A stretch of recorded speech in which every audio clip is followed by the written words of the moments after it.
Everyone, welcome to this, our fourth session of the day of the Trellis Seminar Series 2022, and this is, I think, the sixth of this year's series in the week.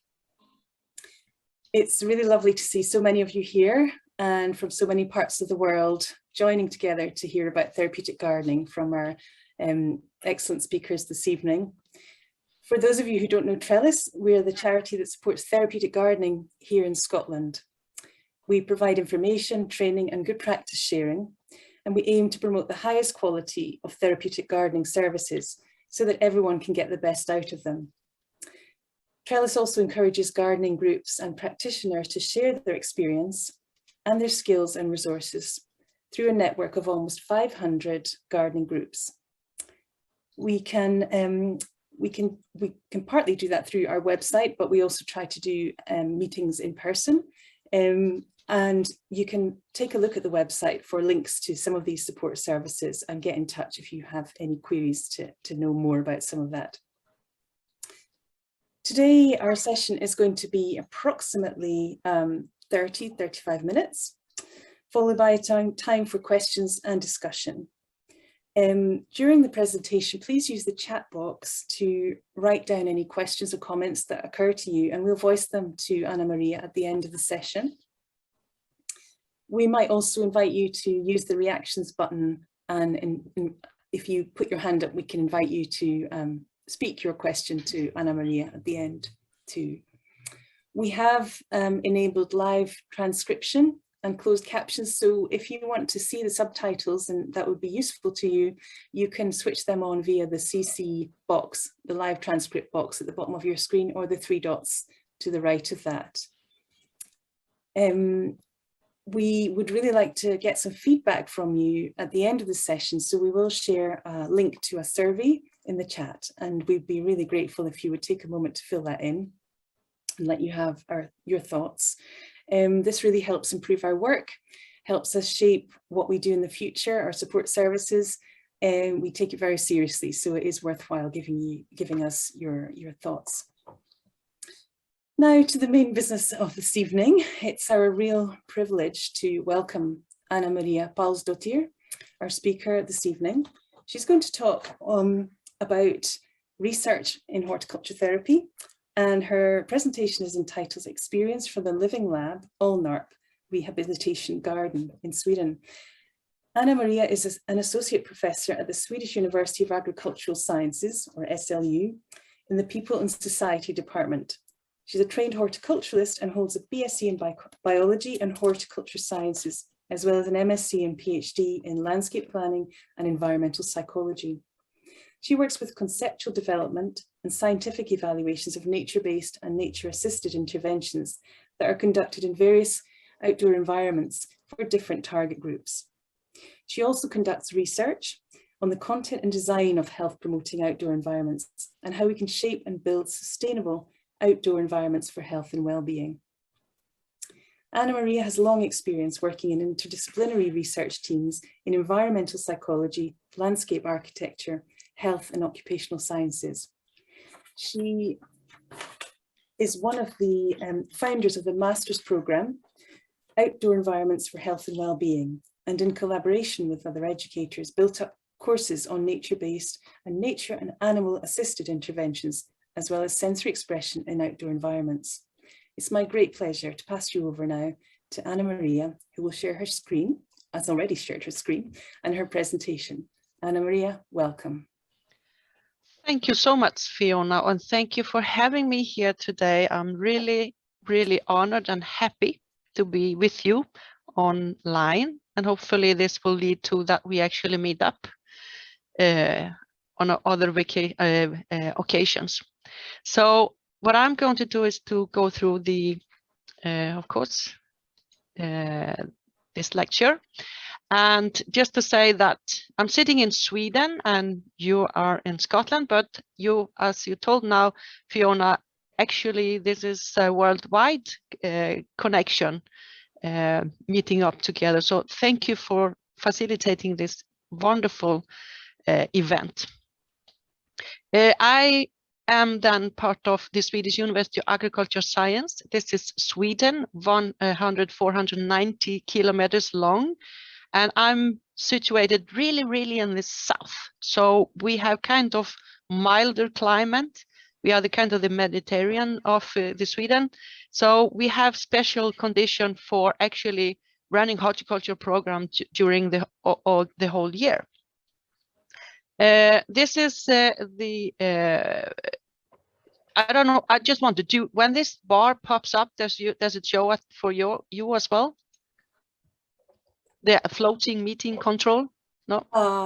The arrow, you mean? No, the bar, when people are entering, the bar pops up and it's like in the middle. Yes, we're taking care of that. Sorry, but okay. Yeah. I don't know how to turn that off in your screen. Sorry. Are you able to ignore it? It should go away after a few minutes. Yes, I will fix it. Yes. Okay, so I say welcome to Alnarp. This is Alnarp campus of Swedish University of Agriculture Science, and we are actually located in the middle, kind of. See, it's a little bit slow here. My click. Why is that? There. This is where we are. This is where the garden is located. And it is in the middle of experimental fields of horticulture science. So we also have access to the area around it. What is important here is that the garden and this, it's not just a project, it is like a research living lab. It is initiated as a living lab, not as a project or receiving clients for only only beneficially for their health, but also to explore and do research on nature-based and nature and animal-assisted interventions. And when the garden was initiated in 2002, the outdoor environments was designed by environmental psychology and landscape planning, and also incorporating the nature pedagogics and occupational therapy, as well as horticulture therapy. What is also different here is that we work with regional stakeholders.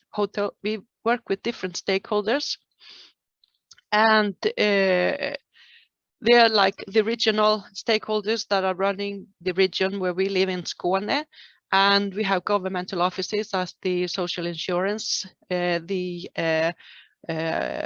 employment office, and of course we also work with other university, because we do transdisciplinary research where we join in from different aspects to understand better both the effects and the meaning of running this kind of program. And we also work with the private sector in several projects, but those are usually outside of the garden, actually programs that are running in private sector. So we would assist with the scientific evaluation, but with this part was established as a research living lab. And again, we are a little bit slow on the clicking. Yep. And what's the special thing about this project is that we work with the healthcare authorities a lot, and even the employment office, to get people into work, but it's still a vocational rehab. And then when working with the healthcare authorities, that's like addressing some health issues for what they are called clients in the healthcare, but when they come to us, they are participants. So this collaboration is special. I need to just say, address this, what we call this happening, or these programs. We talk about intervention, and we use the World Health Organization definition of interventions that could be both prevention and rehabilitation. So we are providing this rehabilitation and therapeutic session. And we actually use these two terms on to distinguish between focus on activities and focus on landscape, because actually we are educating at the university landscape architects and landscape engineers, but also horticulture science and horticulture engineers that are more performing in activities. So we have distinct here between nature and animal-assisted intervention, where the focus is on the doing, the activities, and it is a place independent. It's not depending on the place. You can be indoor, outdoor, in space or subspace. And then we have the nature-based, and we mean that that is the focus on the landscape, and it could be different landscape that you're using for your therapeutic sessions. Forest therapy at the seaside or at the lake or in the mountains. Adventure therapy could go under there. So this is kind of umbrella for us. This is our umbrella terms on what we're doing. So you will recognize this in the research paper we have written. And we have also, for example, our colleagues at the University of Copenhagen, they are in the same line of definition. And then we would say that the whole Alnarp Rehabilitation is a nature-based intervention or nature-based program, because we use the garden as the arena for setting the therapeutic actions. And then within that therapeutic actions, we have nature assisted, there we have horticulture therapy, but we also have different kinds of therapy that are more using the arena, but not so much doing concrete activities. I love to talk about this, but we will move on. What we have done here is, I say we because I'm not alone. We are a group of both staff, rehab staff, and researcher at my university, and also researcher at other university, and also we have also an international collaboration as well. The garden started in 2002. It was a kind of a reply to a new mystic illness, later known named stress-related mental disorder or exhaustion disorder, and even called burnout. And that started in 2002, kind of moving out a therapeutic session and see if nature can be supportive. And that in that program, there was also developed horticulture therapy and how to apply horticulture in this therapeutic session. For 10 years, we did different studies on with that target group. And after that, we moved on to a post-stroke, people recovering from post-stroke fatigue. And it was a 2 whole year, whole to 2013 and 14. And as we are a research arena, we are not like doing 10 years more. We need to kind of extract the results and try to give them back to the society so it could be implemented. And then we moved on to vocational rehabilitation for migrants. Yeah, as you remember, we got due to the war in Middle East and Syria, we got a lot of migrants coming into the country, and we needed to find a way to support them to health and also in integration. We have a short right here, dementia. It was a short pilot of 8 weeks, totally 16 hours, but I want to still include it. As for the other studies, are quite extensive, where you have 10 years, 2 years, and 5 years in this research, and everything is documented. Everything is like we use mixed method approach, so we have both qualitative and quantitative as observations, interviews, diaries, and validated questionnaires as well, and some measurement for the post-strokes that are performed by an occupational therapist. Talking about implementation, as we work with the healthcare authority called Region Skåne, we implemented and together implemented nature-based intervention into healthcare. So for the group of stress-related mental disorders. So if I would be diagnosed with that, I would be able to choose this as a support in my rehabilitation process. And this is quite unique even for, I think I can still say for more or less Scandinavia. and especially in Sweden, but there are more regions that are starting to find a way to implement it. So I think at least 3 have kind of implemented it. And this is our official procurement, and it was started 2014. And today, as we speak, the 3rd procurement is almost finished, and there will be 8 to 10 companies that will be providing this kind of service. And for us, it's really important that the results from the Living Lab are implemented and the society can use it. We have plans for a randomized control trial on horticulture therapy as an add-on or support for a cancer treatment. That's in the making. We will see where we end up. And that's, again, it's with the Region Skåne, it's oncology department in Lund. So that's what we are working on now.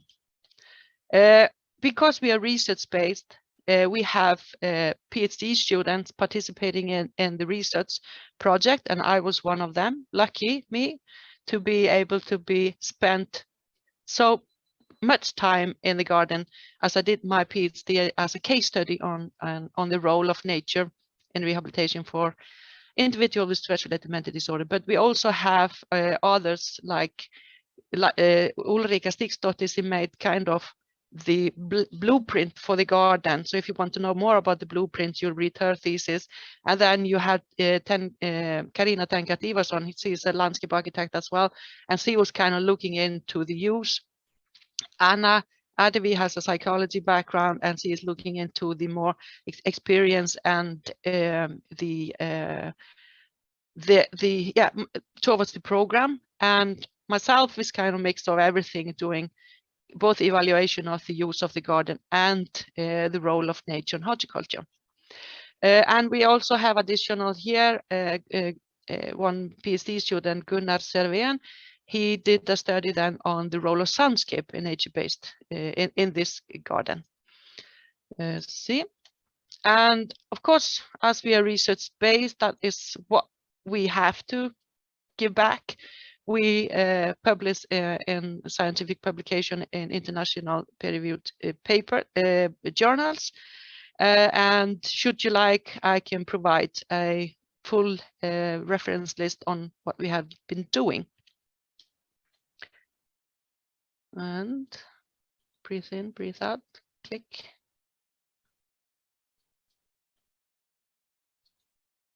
Come on. The computer thought you should read more into what was on the slide. Okay, what is this area? This we talk about for this setting, and it's important for us to define what we are or what we stand for, and it might not apply for everybody else, and that we respect, and we want in the same turn be respected for what we stand for. We have this health garden, and it is both, it's a mix of restorative garden, being, and a therapeutic garden, doing. So we have both aspects incorporated in both the programs and the design. It's about, when it was designed, it was 2 hectares. It's now a little bit less, but same function. It has different garden rooms, but there are, as I said, doing a being for physical and mental restoration, and also to do different aspect. Just another photo here showing, because we're going to focus on horticulture therapy today.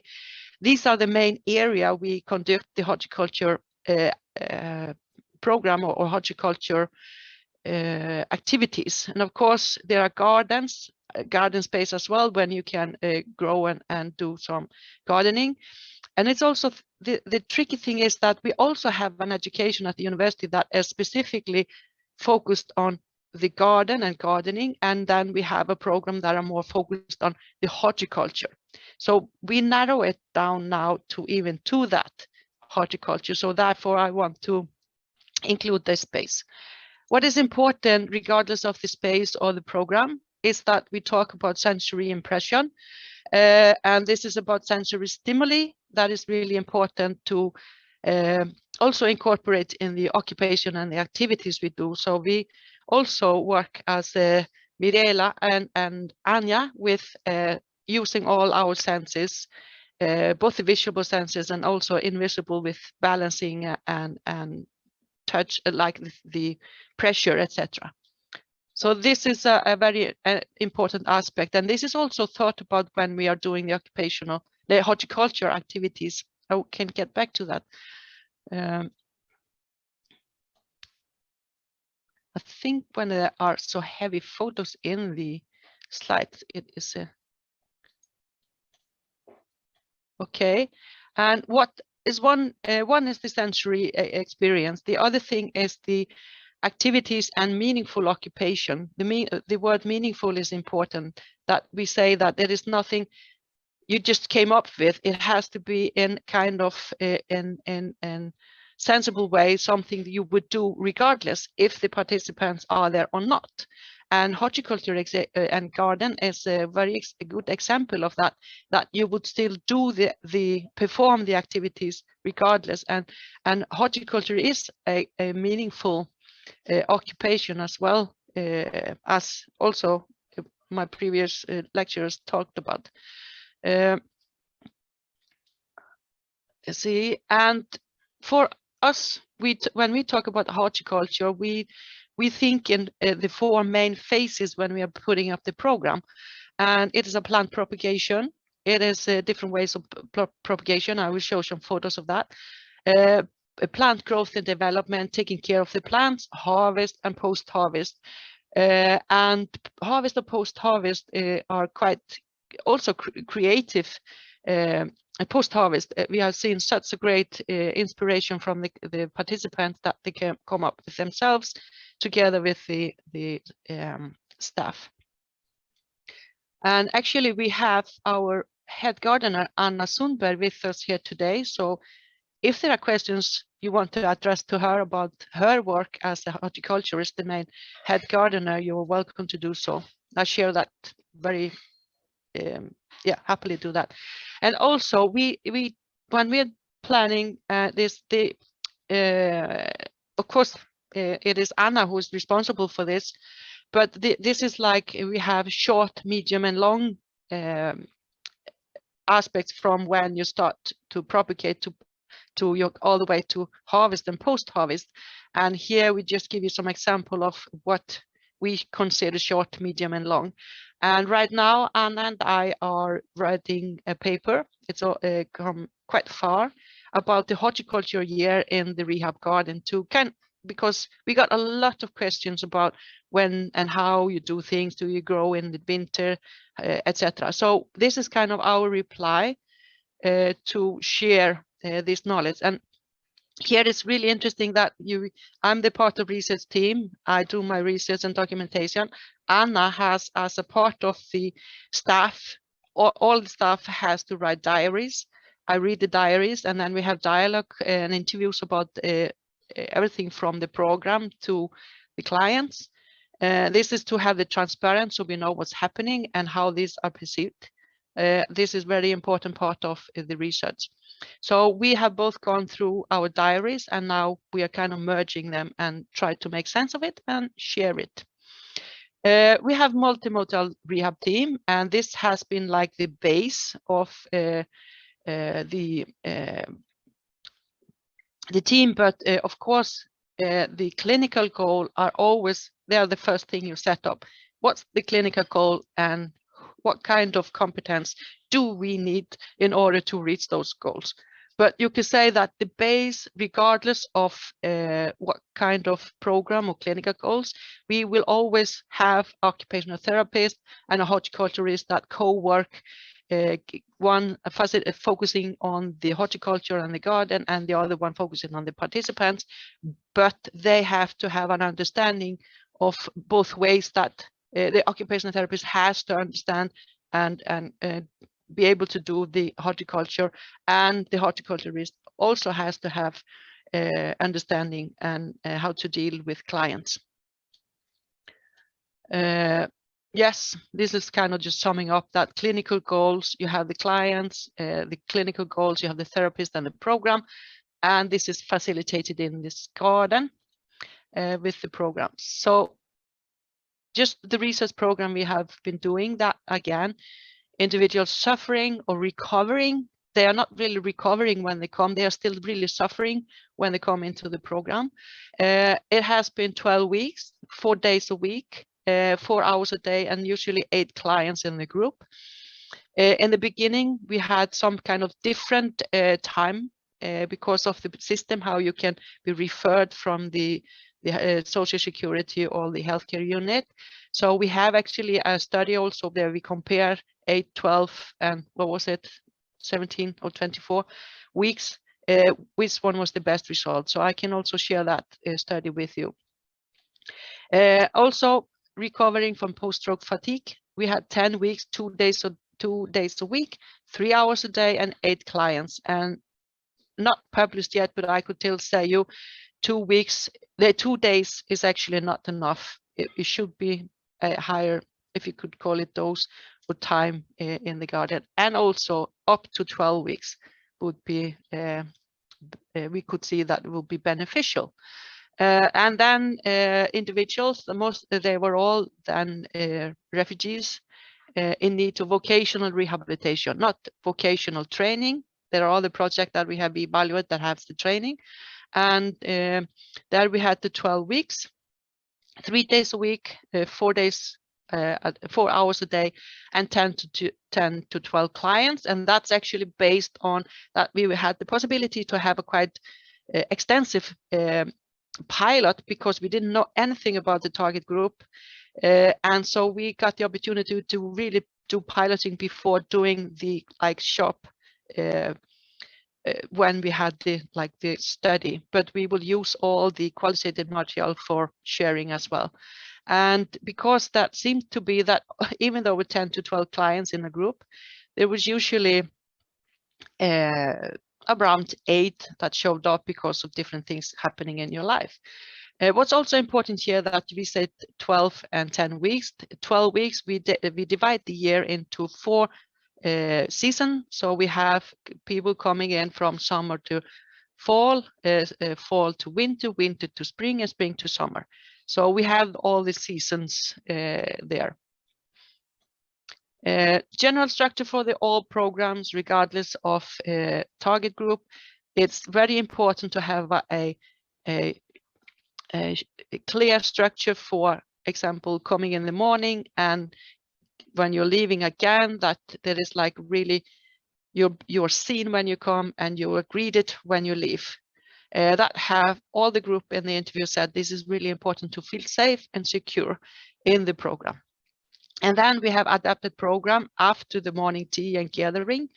There we have, depending on client group, is it relaxation or kind of activity to get the blood circulation going.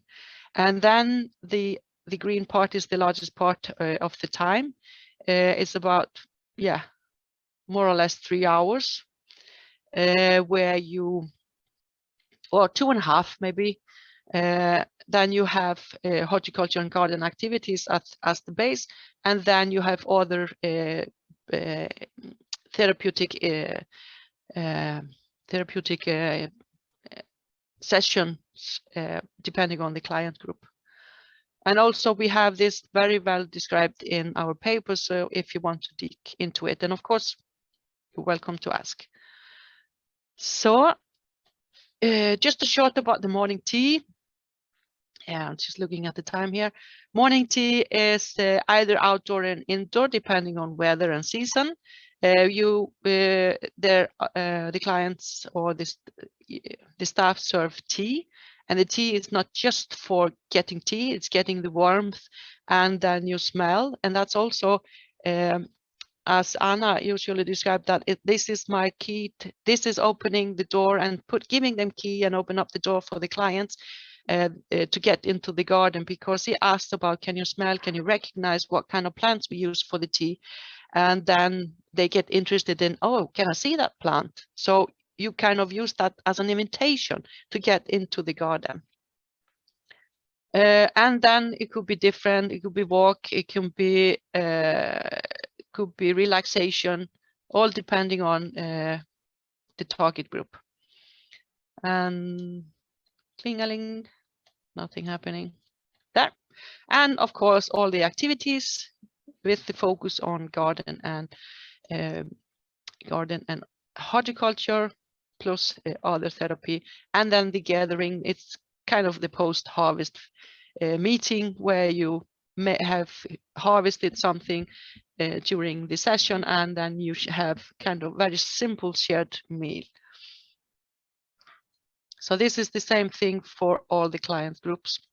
And now I see we have some time, and just want to invite you to the garden. This is the main entrance. The garden is closed during the time the participants are in the garden. And that's also one thing that is really important for them to feel safe, that they know nobody else is in the garden during the time we are there.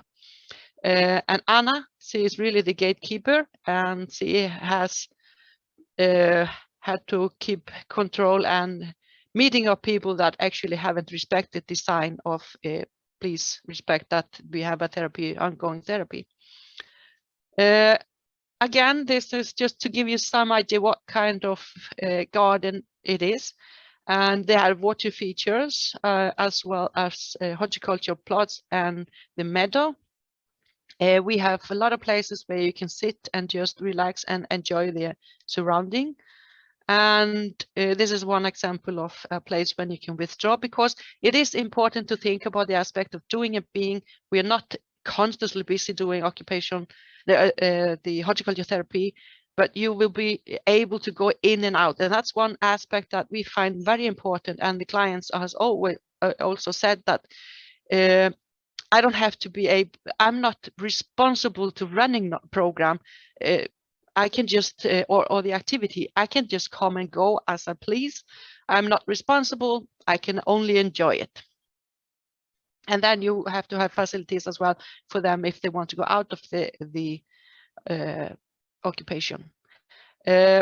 All year long, we are more or less in the garden, and in the beginning, we used the red house you saw here as the main meeting place. But as we went on with the research, we realized that this is not what the clients or the participants want. So we moved out in the greenhouse. So even during the winter, we meet up in the greenhouse, and of course outdoors when we can. And for us, even though we are in the Mediterranean of Sweden, we still got winter. And that means that we need to be able to be indoors as well. And then having a greenhouse has been absolutely crucial, because you still get the fresh air, you have the daylight, and you can be sheltered, but you can see out through the glasses, and you can take notice and enjoy what's happening outdoors.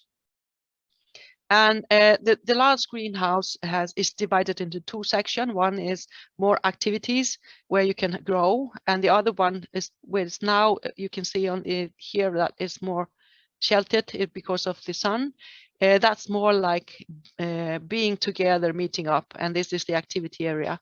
And this is our grow point. It is like, that's really the Mediterranean area, because it's heated, so it's really nice and comfortable when you want to enter it during the winter. And this is also the winter storage of our plants.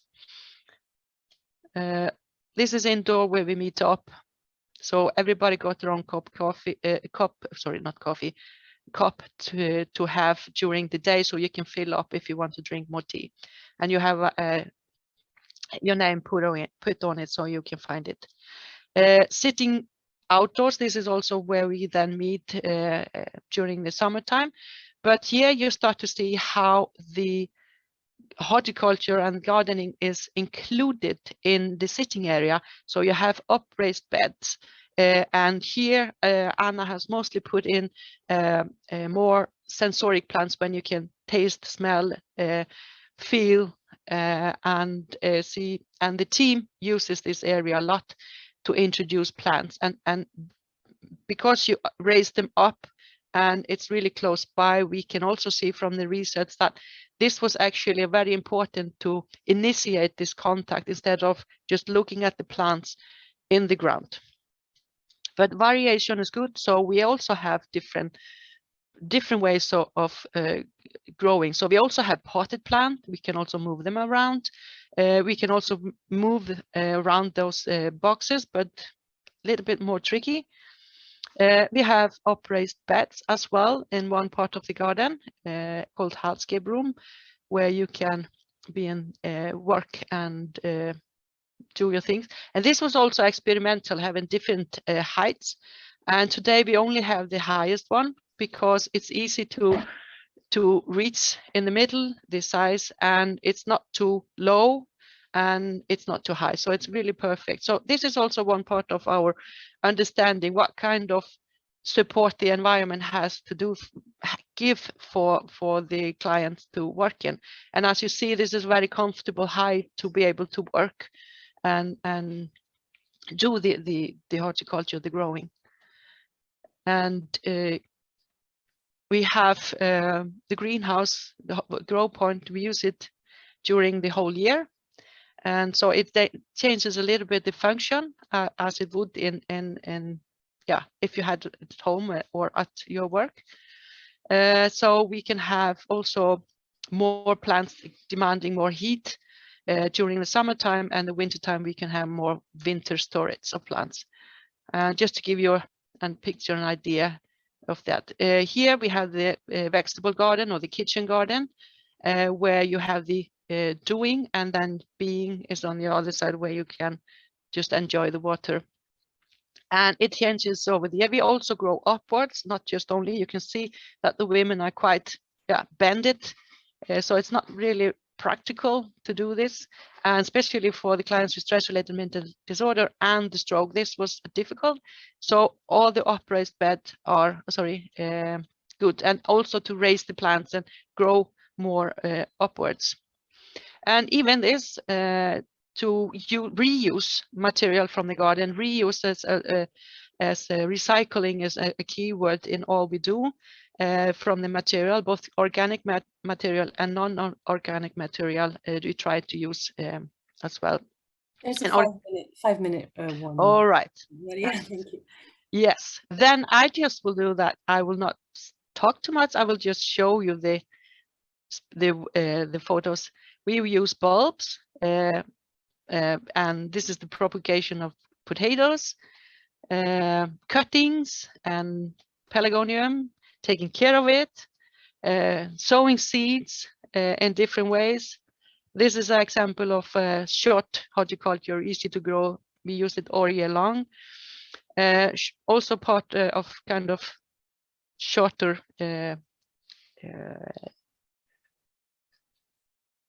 what do you call them? Radish, yeah. And we also sow indoors, and then we plant outdoors in the kitchen garden with variety. We will also have plants that you can kind of easily propagate, and then you can take home. So it's kind of mix there. One part of it is actually taking care of the plants, weeding and doing the water. Flower meadows, very popular both with the bees and the butterflies and the participants to gathering bouquets. Anna always makes a bouquet in the morning, picking something from the garden. And that's really popular. Stroke loved it because you have the upraised, the plants are coming up high there. And winter kale or kale, green kale, very nice. You can have it in December. It's still harvesting. This fits very well to the longer period of using horticulture. Yeah, late harvest. And also what you were talking about, both I think Mirella and Anja, is seeing the horticulture year, seeing some processes, following one plant. And the post-harvest, different kinds of post-harvest, what you share as well in the during the final break. Yeah, and finally, just saying one important aspect for the program is that the participants are able to grow their own plants and bring with them home. And many have kind of mini Alnarp at home, and especially scented plants, they go back and smell it, and then they come back to the feeling of when they were in the garden. So we have had clients that are didn't really were interested in horticulture and gardening, but still wanted to do this tryout. And after the 12 weeks, I only met one person who still wasn't interested in gardening and horticulture.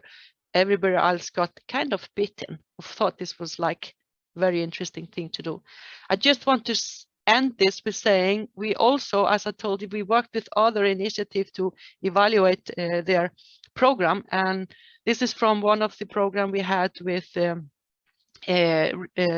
migrants and vocational training, where we're looking at can horticulture activities support sense of belonging, and in what way. And I think you will recognize things that Mariella also lifted up in her list. She was listing for us. So if you want to read something that is outside of Alnarp, we have also been part in one in Denmark with refugees, and then the one in Malmö, where we also worked with refugees. But the one was in vocational training, and the other one was actually in rehab, different steps.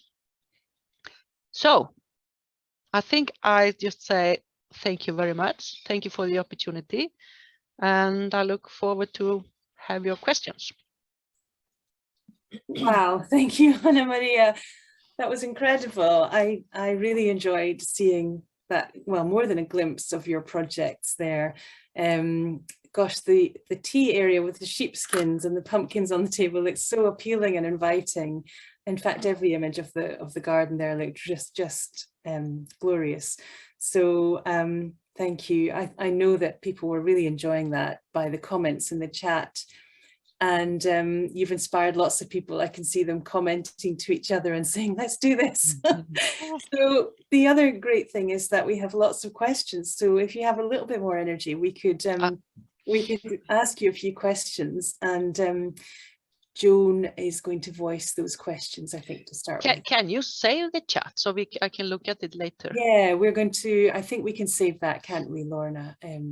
Yeah, Jenny, yeah, we're going to save that along with the transcript and with the video. So, and we will share the video on YouTube shortly for everyone who had to go. All right, Joan. Anna-Marie, what a detailed presentation. That was incredible. Thank you very much. Yes, lots of questions. So let's start with, do you use the short, medium and long-term crops to support goal setting and goal celebration with your participants? Yes, you could say that, because one of the things is that you were there for 12 weeks. So you need also to be able to see some concrete results from your growing or your horticulture, or you be able to take it home with you. But giving this, like the flowering and then harvesting, then you would obviously not see do the harvest. So for the therapeutic goal of also seeing this concrete and self-rewarded feeling, we pinpoint those things as well. That kind of leads on to the next another question. Given that it's a 12-week program and it's seasonal, do you feel that the participants have a different experience depending on the season that they actually complete their program in? As for the horticulture, there is not as big variation, because we can incorporate this short, medium and long activities. But for the garden and the season, we can say some different how people express their experience of being in the garden, but not for the horticulture. Okay, thank you. Another question here. After participants have completed a program, one of their programs in the garden, do you signpost them to external gardening projects to support them to maintain a gardening connection? That's kind of came up a couple of times in the questions. Yeah, it has been different because of the different groups, and for example, for the clients with stress-related mental disorder, we actually had a European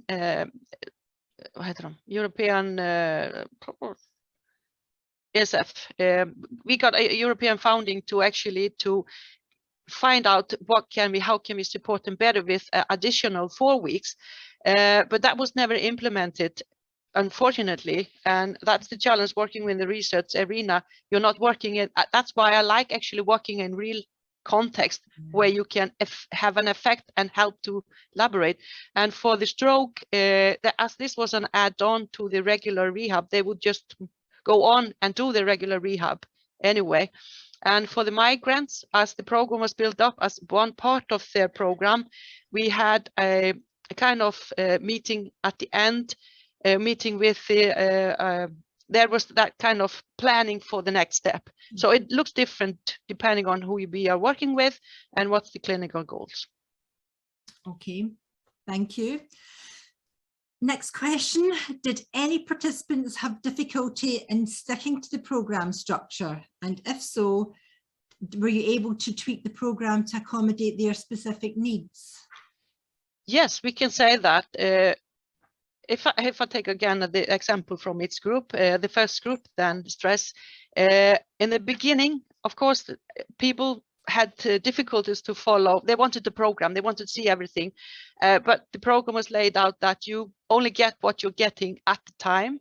And that we can see that in the beginning, it was like a kind of difficulties, but gradually you could land in the garden, in the program, and then it was not a problem. We only have one person that actually left the program during at least the time I have been there, since 2007.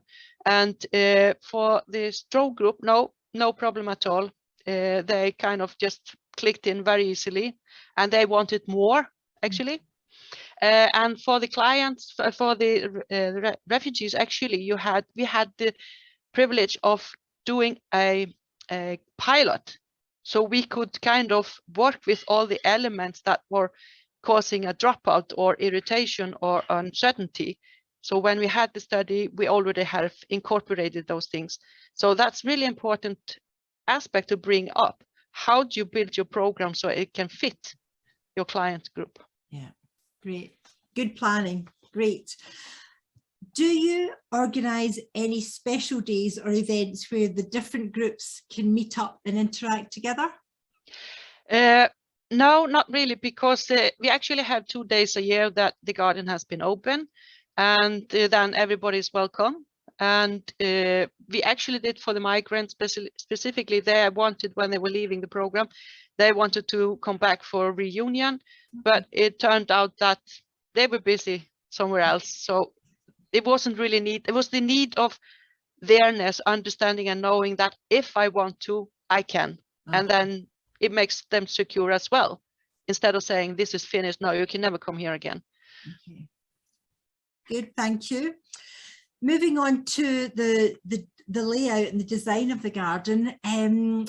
Who and how was the garden designed way back in the beginning in 2002? What was there and how has it evolved? Or Absolutely, you could say the thesis of Ulrika Stiggsdottir is to making the blueprint for the garden design, and then they incorporated theories from how can nature be restorative and supportive. And then as we go along and have new results and know more what is needed, talk about adjusting programs, we adjusted the garden as well. So it's not just the gardener get a great idea and does it. It is like always a discussion, and we have to motivate. We will change the garden because this is the result we got, and then it's evaluated. So you have that kind of ongoing evaluation as well. Great. And the garden, it looked very accessible, but is it accessible to all disabilities, wheelchair access, poor mobility, sight?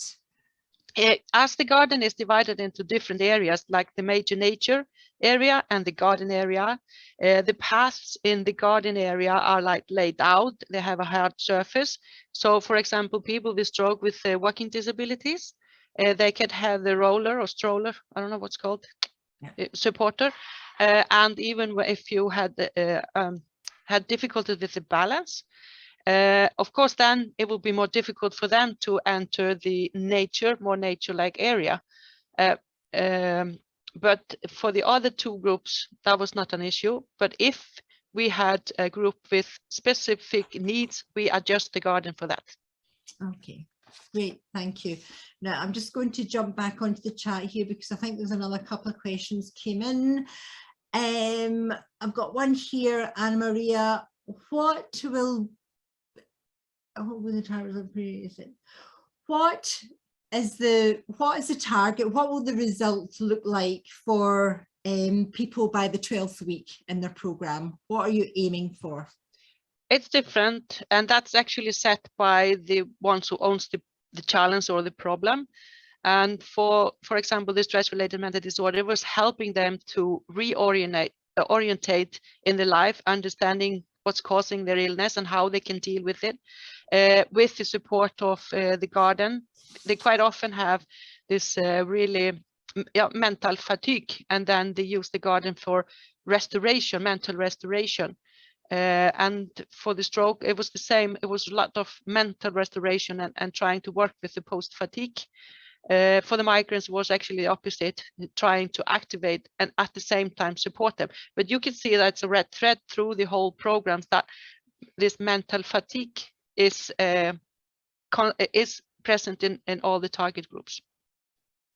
Great, thank you. And can I just add to that, if we get if the cancer study, it will be performed in the garden, we hopefully may perform it somewhere else.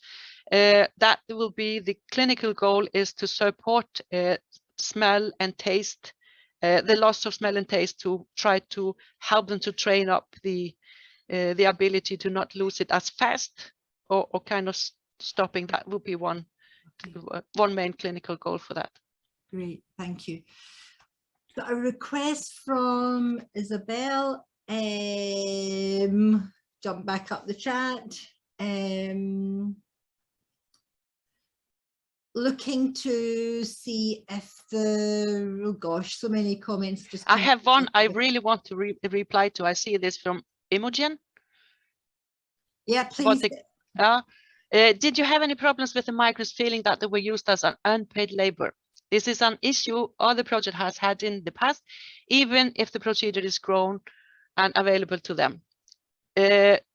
Some of them in the beginning felt so, but we also adjusted the information we sent out before they entered the program.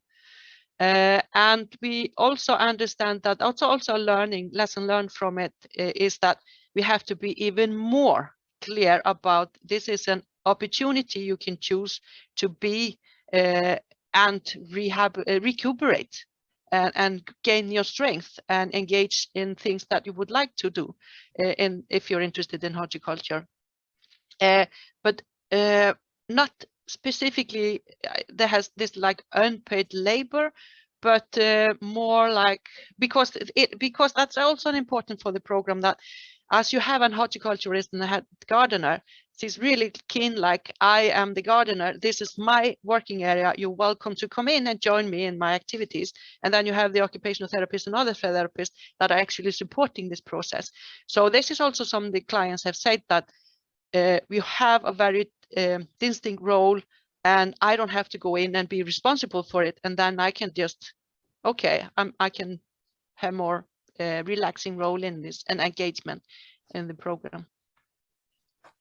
Okay, just another two to go, I think, and then I'll hand over to you, Fiona. Did any participants return to experience a different 12-week seasonal program? Twice. Okay. And no. I mean, did you ask, did someone who did the 12 weeks come back for another 12 weeks? Yes. No, they did not.